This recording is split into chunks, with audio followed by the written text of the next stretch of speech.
Olá a todos, estamos de volta com mais uma videoaula.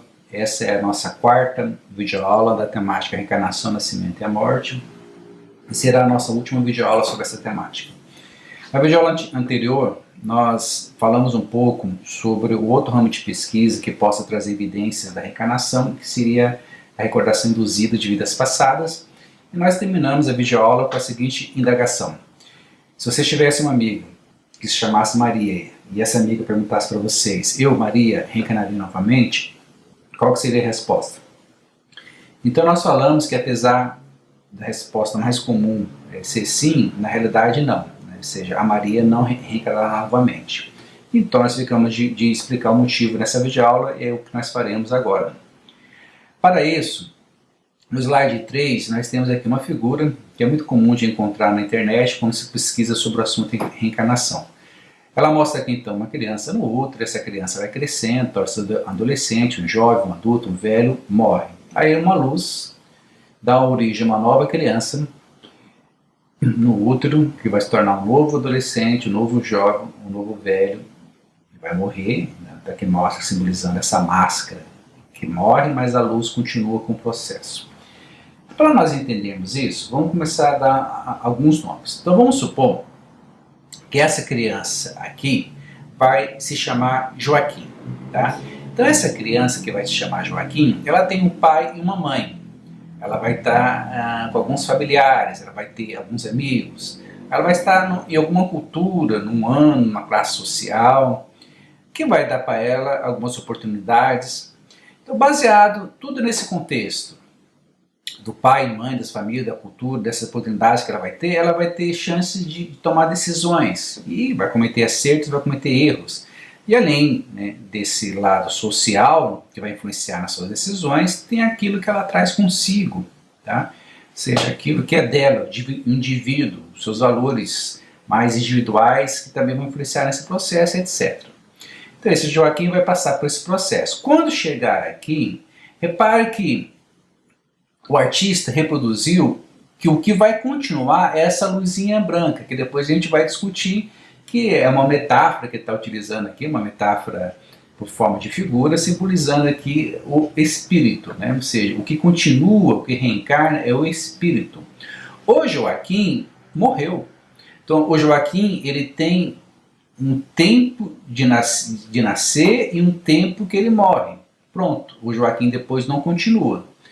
Bom, depois nós vamos falar um pouco se essa experiência, se esse conjunto de experiências vividas com Joaquim vai ir junto com essa centelha branca para influenciar nessa nova personalidade, nesse novo personagem que vamos chamar aqui de Rodolfo. Agora, esse espírito que vai criar, vai ter uma nova vivência, um novo personagem, que nós vamos chamar de Rodolfo, vai criar uma nova personalidade, que vai ter um novo pai, uma nova mãe, novos familiares, novos amigos, vai estar envolvido numa outra cultura, mesmo que ele nasça no mesmo país, por ter nascido numa época diferente, a cultura é diferente, as oportunidades serão outras. Baseado nisso, esse meio social que vai ser diferente, baseado naquilo que ele já trouxe, né, na sua bagagem evolutiva e espiritual, ele vai tomar suas decisões e boa parte serão acertadas, boas partes serão equivocadas e terão outras coisas. Então repara que Rodolfo vai ter uma vida diferente do Joaquim, porque vai estar com pai e mãe diferentes, vai estar com familiares e amigos diferentes, culturas e oportunidades diferentes. Então eu não posso falar que Joaquim reencarnou e agora... Eu não posso falar que Rodolfo é o Joaquim numa nova reencarnação. É isso que eu estava querendo dizer. Rodolfo não é Joaquim numa nova encarnação. Rodolfo é uma nova personalidade, tá? Que pode ter alguma coisa parecida com Joaquim ou não, e muitas vezes não tem. Por exemplo, poderia ser mulher aqui, né? Poderia ser Joaquim aqui Maria, e poderia ser personalidades diferentes em vários aspectos, ou seja, muito mais diferentes do que similaridades. Então o que nós queremos dizer com isso? Nós queremos dizer com isso o seguinte: não há como uma pessoa existir em tempo e espaço diferentes, pois todas as variáveis que contribuem para a construção de determinado personagem a ser vivenciado pelo espírito são diferentes. O pai, a mãe, os familiares, os amigos, a cultura, oportunidades. Então é apenas uma força de expressão dizer eu vou reencarnar novamente. Mas no fundo, você não reencarna novamente. Da mesma maneira que uma força de expressão falar que o Sol nasceu hoje. Quem nasce é um ser vivo, o Sol apareceu hoje, é uma força de expressão. Mas acontece que muitas vezes nós utilizamos essa força de expressão que eu fui na vida passada um escravo, eu vou reencarnar novamente, e esse eu toma o significado dessa personalidade atual, desse personagem atual. E tem até um treino que um psicólogo uma vez passou no livro, muito interessante, que diz o seguinte: eu penso, mas não sou os meus pensamentos. Eu tenho desejo, mas eu não sou os meus desejos. Eu sinto raiva, mas eu não sou essa raiva. Ou seja, eu tenho sentimentos, mas eu não sou esses sentimentos. Eu tenho emoções, mas eu não sou essas emoções. Então, quem sou eu? Então, na realidade, esse exercício é um exercício de desidentificação. Né? Nós estamos em busca de nós, nosso ser, né, o último, em busca de ser o que ele realmente sem muita influência desses fatores sociais nesse processo. Tá? Bom, mas depois a gente vai discutir mais isso.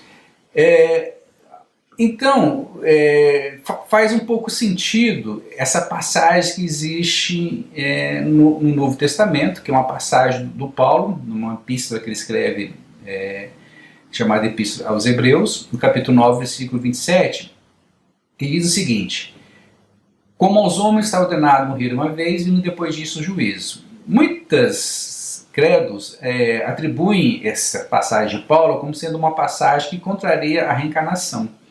Mas na realidade, se nós analisarmos esse processo, ao Joaquim, por exemplo, está ordenado a morrer uma vez, porque o Joaquim não vai nascer de novo. Quem vai nascer de novo é o espírito, que vai tomar uma nova personalidade, um novo personagem que vai criar uma nova personalidade. Tá? Então, se nós analisarmos a fundo essa passagem de Paulo, com a nossa reflexão aqui, ele está certo. Né? Ou seja, é ordenado ao Joaquim morreu uma vez, assim como ordenado ao Rodolfo morreu uma vez. Depois disso vem o juízo. O juízo seria toda essa reflexão do que o Joaquim fez, seus acertos, seus erros, e o que isso vai contribuir para a bagagem evolutiva do espírito, que depois pode ser influenciado, vai influenciar mais à frente, e depois a gente vai discutir. Tá? Isso é para mostrar então que essa passagem dos Hebreus, do 9:27, não desautoriza necessariamente a reencarnação, tá? Desde que ela seja interpretada de maneira mais ampla. No slide 4, a gente lança a seguinte indagação: se as variáveis que contribuirão para a construção da personagem de Rodolfo são diferentes da de Joaquim, não há como garantir que Rodolfo cometa faltas que Joaquim não cometeu?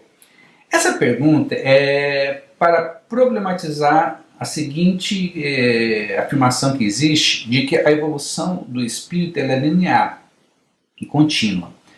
Se a evolução do espírito linear é contínua e Rodolfo veio depois de Joaquim, acredita-se então nesse processo que Rodolfo não vai cometer erros novos que Joaquim não cometeu. No máximo que possa acontecer é Rodolfo cometer os mesmos erros do Joaquim, ou seja, há um estacionamento nessa evolução, né? Você estaciona. Mas Rodolfo não pode cometer um crime diferente do que Joaquim cometeu, ou seja, Rodolfo não pode agravar mais ainda a sua situação espiritual. Essa pergunta ela aparece também no Livro dos Espíritos, tá? Na pergunta 398, dividida em alguns itens, tem a 398 e tem a 398A. A 398A, Kardec pergunta o seguinte: poderá também ser pior, isto é, poderá o espírito cometer numa existência faltas que não praticou em a precedente? Que é exatamente o que nós estamos perguntando. Olha só o que os espíritos responderam. Depende do seu adiantamento. Se não souber triunfar das provas, possivelmente será arrastado a novas faltas. Olha só, ele fala claramente, novas faltas. Consequentemente, então, da posição que escolheu. Mas, em geral, essas faltas denotam mais um estacionamento que uma retrogradação, porquanto o espírito é suscetível de se adiantar ou de parar, nunca, porém, de retroceder. Então, como é que a gente consegue trabalhar com o espírito que não retrograda, com a noção de novas faltas e essa noção de adiantamento? Para a gente tentar entender isso, vamos no slide 5 com a seguinte hierarquia dos espíritos que o Kardec, de maneira didática, trouxe no Livro dos Espíritos. Vocês pesquisam lá no Livro dos Espíritos, que ele vai falar sobre essa hierarquia, e ele didaticamente classificou então a categoria os espíritos em 3 grandes categorias: os espíritos imperfeitos, os bons espíritos e os espíritos puros. E cada categoria ele criou algumas subcategorias. Por exemplo, os espíritos perfeitos vão dos impuros aos neutros, os bons espíritos dos benévolos aos superiores, os puros teria só um, que seriam os ministros de Deus ou os espíritos críticos. Lá no Livro dos Espíritos ele fala bastante das características de cada uma dessas subcategorias. Aqui a gente colocou alguns aspectos, né, mais importantes. Por exemplo, os espíritos neutros, eles pendem ora para o bem, ora para o mal. Os espíritos superiores, ele tem ciência, sabedoria e bondade. Vamos voltar agora com aquela resposta dos espíritos aqui. Depende do seu adiantamento. Possivelmente será arrastado a novas faltas se não souber triunfar das provas. O espírito é suscetível de se adiantar ou de parar, nunca porém de retroceder. Vamos começar por último. O espírito é suscetível de adiantar ou de parar, nunca porém de retroceder. Nós podemos entender isso da seguinte maneira. Se o espírito atingir o grau de espírito superior, que tem ciência, sabedoria e bondade, por esta fala dos espíritos, entende-se que esse espírito superior ele não voltará a ser um espírito perturbador, que seria aptidão para efeitos materiais, nem um espírito leviano ou impuro. Tá? A tendência dele será ser um espírito puro. Tá? Agora, isso não quer dizer, por exemplo, que o espírito neutro, que é onde se enquadra a esmagadora maioria da humanidade, que ora pende para o bem, ora pende para o mal, não cometa faltas novas. Tá? Porque devido ao seu adiantamento, que ainda não é um adiantamento de um espírito puro, ou de um espírito superior, ou de um espírito prudente, devido ao seu adiantamento, ele comete novas faltas. Tá? Ele não retorna a ser um espírito leviano ou impuro, mas ele comete novas faltas. Tá? Então, a evolução ela é progressiva nesse sentido, mas em cada subcategoria ela pode oscilar. Né? Uma hora você pode cometer efeitos mais positivos, outra hora você pode cometer efeitos mais negativos. Tá? É claro que vai chegar um momento que essa oscilação deixará de existir, porque depende do seu adiantamento. Mas nesse adiantamento que nós temos, pelo menos a gente tem certeza disso pelos fatos que nos são narrados e pela nossa própria experiência, nossa análise de comportamento, a gente sabe que nós estamos há bom tempo cometendo novas faltas e estamos há bom tempo nessa categoria de espíritos perfeitos justamente por causa disso. Tá? Então fica aí essa reflexão. Mas vamos continuar com mais algumas reflexões aqui no slide 6. Tá? Vamos falar agora dessa luz branca aqui, tá? Que de uma maneira metafórica o artista está querendo que ela seja simbolizada como sendo o espírito. Mas nós falamos no slide anterior, como é que todo o conjunto de experiências vivenciadas por Joaquim, suas emoções, seus sentimentos, suas frustrações, seus sucessos, seus fracassos, o seu conhecimento adquirido, a sua sabedoria adquirida nessa vida, vai ser armazenada nessa luz branca. Tá? E sem falar das outras vidas que essa luz branca também teve. Como é que isso se dá? Outra coisa, como que essa luz branca ela se conecta com essa matéria nova, ou ela se conecta com a matéria? Tá? Então, esse tipo de indagação é o seguinte: será que realmente é dessa maneira que está sendo produzida aqui na figura, ou apenas isso é uma liberdade artística, o processo se estrutura de uma maneira diferente? Tá? Essas reflexões a gente vai abordar nas nossas próximas temáticas, né, que seria quem somos nós como estrutura de ser, que seria as próximas videoaulas. Mas nós estamos aproveitando aqui justamente para mostrar como que a reencarnação ela é um tema muito central dentro do espiritualismo, tanto da Umbanda como do Espiritismo, e ela traz em torno dela vários satélites. Né? E um dos satélites, agora, uma das reflexões, que seria essa, né? Quem somos nós como estrutura de ser? Será que isso se dá de uma maneira tão assim direta ou tem alguma estrutura por detrás disso? Tá? E uma outra pergunta que pode surgir também é o seguinte: o personagem Rodolfo, né, que seria esse, construirá uma personalidade única a partir dos somatórios de conteúdos acumulados sucessivos e de sua atual existência, que deliberará sozinho o seu psiquismo?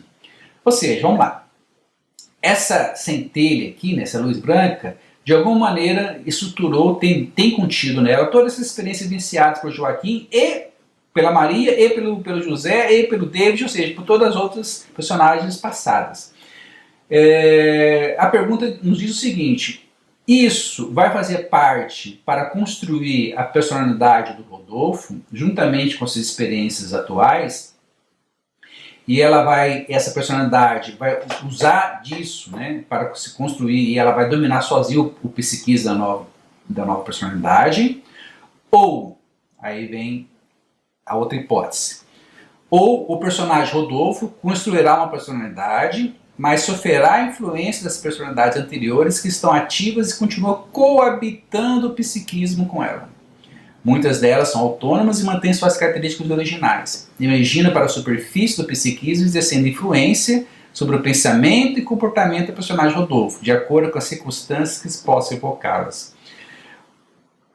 Essas duas perguntas diferenciam uma maneira mais comum de entender esse psiquismo, que seria a maneira que aparece muitas vezes nos romances espíritas e na literatura de memórias induzidas de vidas passadas, né? Que seria como se fosse um psiquismo monobloco, um monolito, né? Um psiquismo monolito, uma coisa única, que tem ali gravadas experiências passadas, que é isso que na literatura de memórias induzidas observa, que se de uma certa maneira um trauma muito forte no passado for ressignificado por meio de uma lembrança, né, que pode ser uma ressignificação por meio de insight, uma ressignificação por meio de catarse, uma combinação dos dois, enfim. Isso vai auxiliar a personalidade atual do Rodolfo a ser uma personalidade atual melhor, ou pode acontecer que de alguma maneira essas personalidades anteriores, apesar de elas não estarem reencarnando de fato, porque elas não são, digamos, entre aspas, o proprietário dessa nova carne, quem é o proprietário dessa nova carne é a personalidade Rodolfo, mas elas estão ali ativas no psiquismo, não só como memórias, mas como são com personagens ativas coabitando o psiquismo, o mesmo psiquismo que Rodolfo está coabitando.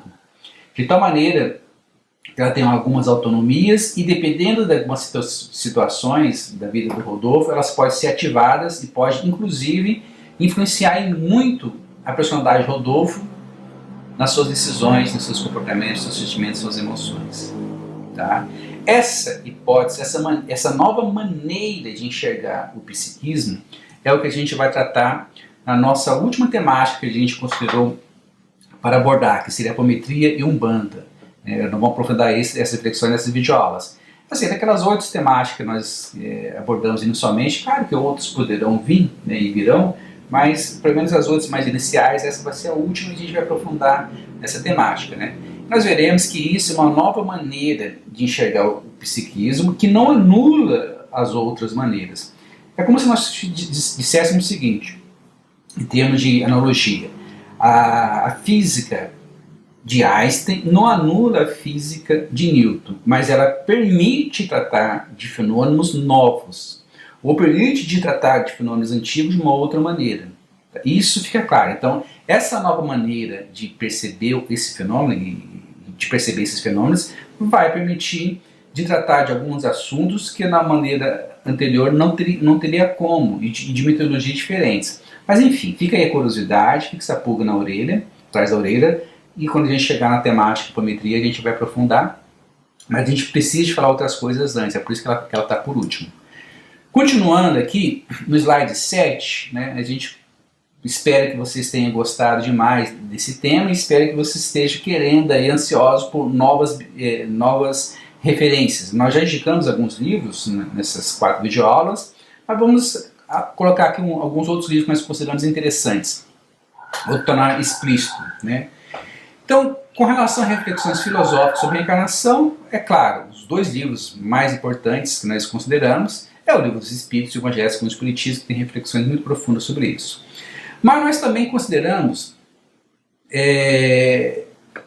o livro do Leon Denis, O Problema do Ser e do Destino da Dor, o livro da Gabriel Delane, A Reencarnação, e os 3 volumes do Camille Flammarion, que é A Morte e o Seu Mistério. Esses 3 autores, eles deram continuidade logo em seguida ali às reflexões, aos estudos que estavam iniciando ali com Kardec.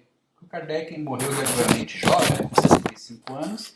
Logo ali na sequência, então, esses três autores deram prosseguimento, né?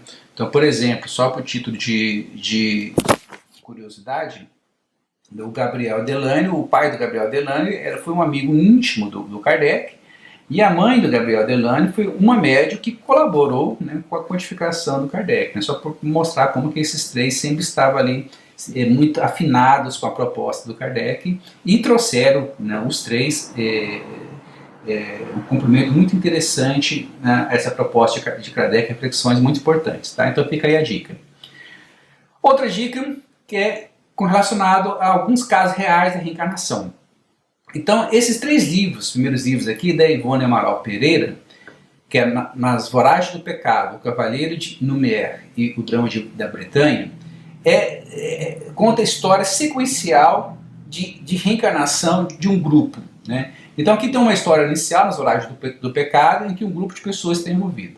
Tá? Aí mostra do início ao fim a morte de todos.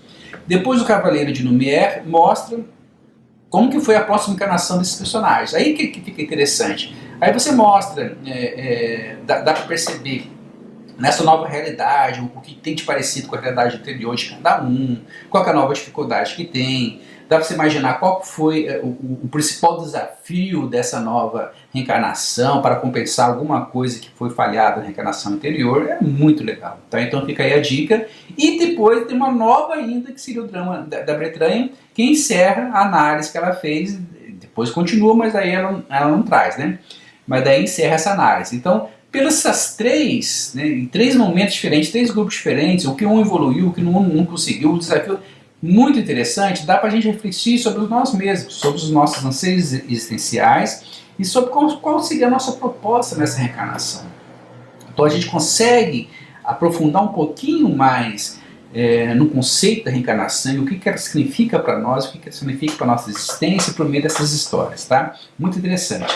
Também há algo parecido nesse livro, A Tragédia de Santa Maria, também mostra aqui duas reencarnações seguidas de alguns personagens. E outros que a gente considera muito legal também são a coleção do Emmanuel, o romance do Emmanuel. Né? O primeiro deles seria 2000 anos, em que o Emmanuel retrata, então, na época de Jesus, quando Jesus estava aqui conosco na Terra, ele era um senador romano, né, o Públio Lentulus, e em algum momento ele teve um contato com Jesus e conta toda a história dele, tá? E como que ele renegou Jesus, uma vida sofrida que ele teve, etc. É uma história muito bonita. E depois, 50 anos depois, indica exatamente o período que eles ficaram lá de uma encarnação até outra. Eles quem? O grupo que estava envolvido nesse processo e depois como esse grupo reencarnou. Aí a gente vai ter notícias mais do Emmanuel. Interessante que ele sai de um senador romano aqui para um escravo aqui. Tá? Bom, nós temos também mais dois livros que contam histórias de outros personagens, mas que o Emmanuel em algum momento está ali presente. Tá? Que seria o Ave Cristo e a Renúncia. E além disso, né, então a gente teria então, notícias de própria reencarnação do Emmanuel no processo. Tanto o Ave Cristo como Renúncia mostra relatos de reencarnação de outro personagem naquela mesma história. Isso que é interessante. Quando a gente vê esse conjunto, e de outros livros também, mas esses são os mais, digamos, clássicos da literatura, e dois médicos mais conceituados, respeitáveis, que seriam a Ivone e o Chico. Mas quando a gente vê esse conjunto, a gente começa a perceber que a reencarnação, ela tem assim, os seus princípios filosóficos, ela tem assim, algumas particularidades que se repetem, mas ela não tem um padrão que serve para todos. Né? Por exemplo, é muito difícil de estabelecer uma data de uma reencarnação ou outra. Tem gente que às vezes demora 150 anos para reencarnar, ou se demora 50, e outros, como aqui relata no Ave Cristo, no Renúncia, a pessoa consegue reencarnar e conviver com aqueles mesmos personagens que elas viveram, ou seja, reencarna 5 anos depois, 10 anos depois. Algo parecido que o que se observa com os casos que o William Shives analisou, porque aqueles jovens porque muitos deles, boa parte deles, relembravam de vidas recentes. Às vezes reencarnaram ali 1 ano, 2 anos depois. Então, isso fecha um pouco, né, a análise mais abrangente do quadro para a gente também analisar nós mesmos. E por último, no slide 10, a coleção, né, mais famosa do Chico, né, Vida do Mundo Espiritual, escrito por André Luiz, né, que são 13 livros. De certa maneira, todos os 13 tocam também nesse estudo de reencarnação, tocam em outros também, né, mediunidade, a questão de colônias espirituais, a questão de como que se estrutura o serviço no mundo espiritual, a questão da relação do mundo espiritual com o mundo carnal, mas enfim. Um livro, particularmente, que vai abordar de maneira mais profunda a reencarnação é Missionários da Luz, que tem inclusive uma análise de uma reencarnação, né, a famosa reencarnação de Segismundo, que mostra como a equipe, né, preparatória da reencarnação preparou a reencarnação do Segismundo. Tá? Então fica aí a dica para vocês se aprofundarem nesse assunto. Bom, pessoal, é isso. Tá? Então essa foi a última videoaula sobre a reencarnação, o nascimento e a morte. Isso não quer dizer que futuramente outras perguntas, outras reflexões mais profundas sobre isso possa vir, mas no momento a gente quer mostrar o que a nossa casa, no Templo Escola Luz de Aruanda de Maringá, o que os nossos guias, o que o dirigente da casa nos auxiliaram nessa compreensão dessas temáticas que nós trouxemos para vocês, essas 8 temáticas iniciais, mostrar como que a gente está compreendendo todos esses processos, quais são as principais literaturas que eles nos orientam, quais são as principais literaturas que a nossa vivência de cada um participante ali trouxe, e a gente complementou e discutiu e vamos chegando ali numa visão mais abrangente desse processo. É muito importante porque todos aqueles que quiserem participar da nossa casa, que quiserem ir lá, saber um pouco sobre o que nós precisamos sobre esses assuntos mais abrangentes, nos aproximam mais, né, e deixa essa interação ser mais produtiva. Tá? Então, finalizamos aqui o assunto reencarnação e na próxima videoaula a gente vai começar então com o assunto Quem somos nós como estrutura de si. Até lá!